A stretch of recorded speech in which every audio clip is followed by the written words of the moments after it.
Olá, hoje vamos mergulhar num assunto assim chave para o Brasil, a nossa infraestrutura de transporte. A gente analisou os materiais sobre essa dinâmica toda de circulação. E a ideia é entender como as escolhas lá de trás definem os desafios que a gente tem hoje na logística. E olha, é um tema quente para quem está se preparando para o Enem, para os vestibulares, né? Porque conecta geografia, economia, atualidades, qualquer história por trás da nossa matriz de transportes. Pois é, essa é uma questão central, né? O jeito como um país movimenta as coisas, as pessoas, isso impacta tudo, desde o preço do pãozinho até o desenvolvimento lá na ponta. Nossas fontes falam dos 5 grandes modais: o rodoviário, o ferroviário, tem o aquaviário, o aeroviário e também o dutoviário. A gente vai explorar um pouco por que o Brasil apostou mais em um do que em outro, sabe? E quais as consequências disso tudo. Bom, vamos começar pelo gigante, né? O modal rodoviário. É impossível negar o quanto ele está presente no nosso dia a dia e, claro, no transporte de cargas. Sim, sim. A grande vantagem dele é, sem dúvida, a flexibilidade. Aquele negócio do porta a porta, né? E o custo para construir uma estrada, inicialmente, é menor que o de uma ferrovia, por exemplo. Ele funciona bem para complementar outros modais, sabe? Mas, por outro lado, o custo de manutenção é bem alto, a capacidade de carga é limitada se comparada a outros, e tem a poluição, os pedágios, impostos, enfim. No Brasil, essa é a nossa principal matriz logística, ou seja, é a forma que a gente mais usa para organizar o fluxo das mercadorias. A gente tem uma rede enorme, quase 2 milhões de quilômetros. Só que, assim, a maior parte não tem pavimentação. E as melhores rodovias acabam sendo as privadas, né? O que já levanta aquela questão, custo versus acesso.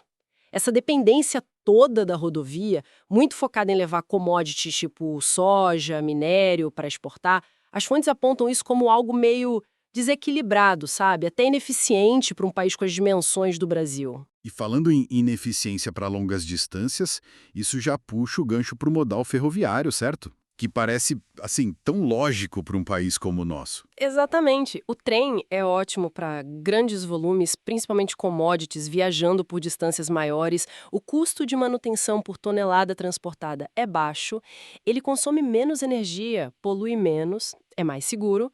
O problema. É o custo de implantação. Construir linha nova é caríssimo.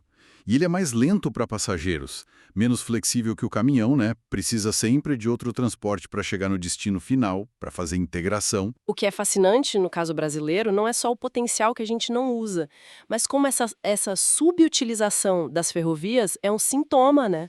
De décadas de políticas que focaram na rodovia, ignorando um pouco essa espinha dorsal que o trem poderia ser para o nosso desenvolvimento. Entendi. E o transporte pela água? O aquaviário. Nossa costa é imensa, temos rios navegáveis, parece outro potencial que a gente não aproveita tanto internamente, né? Por que será? Ah, essa é a pergunta de milhões. O transporte aquaviário é muito eficiente em termos de energia, polui pouco, é ideal para volumes gigantescos e o custo de manter a via, que é a água, é baixo. Só que é lento, né? E está limitado às rotas que a água oferece. A cabotagem, que é essa navegação pela costa ou pelos rios, ligando portos aqui dentro do Brasil, tipo uma rodovia aquática, tem um potencial enorme. Mas aí entra a questão dos nossos portos. Muitos ainda sofrem com burocracia, falta de infraestrutura mais moderna.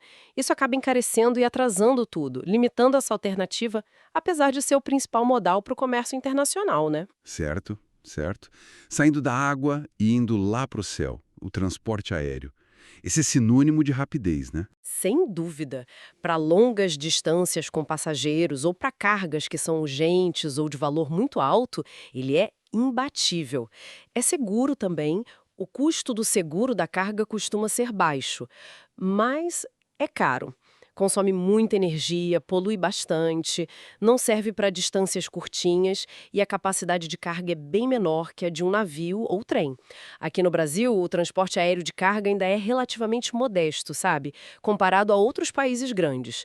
Fica muito focado nesses nichos de alto valor ou perecíveis e enfrenta-se desafio dos custos elevados. E para fechar o ciclo, tem aquele que a gente talvez veja menos no dia a dia, o transporte por dutos. Bases.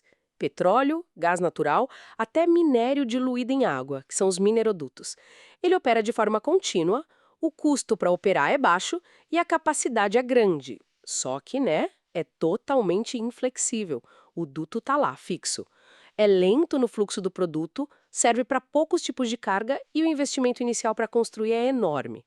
A gente tem exemplos importantes no Brasil, como o gasoduto Bolívia-Brasil, o Gasbol. Mas a malha ainda é bem limitada perto do que o país precisaria, tanto para energia quanto para logística. Então, fazendo um resumo rápido, a gente tem uma matriz de transporte no Brasil que é, assim, extremamente dependente da rodovia. As ferrovias e hidrovias, com potencial enorme, ficam subutilizadas. E o aéreo e o dutoviário atendem mais a nichos específicos. Para quem está estudando para o Enem, é fundamental entender essa configuração, as causas históricas e as consequências para a economia, né? Exato. A matriz de transporte não só reflete a nossa economia, como ela também molda a economia. As escolhas que a gente fez impactam o famoso custo Brasil, a nossa competitividade lá fora e até onde o desenvolvimento chega ou não chega aqui dentro. A chave é a interconexão eficiente entre todos esses modais. Isso sim define uma logística inteligente. E fica a reflexão, né? Pensando nas vantagens óbvias dos trens e dos navios para as nossas principais cargas, e olhando para o mapa do Brasil, para a nossa geografia, que tipo de investimento estratégico, pensando ao longo prazo, poderia realmente começar a reequilibrar essa nossa matriz, para tirar um pouco o peso das rodovias e tornar o país mais competitivo logisticamente no cenário global?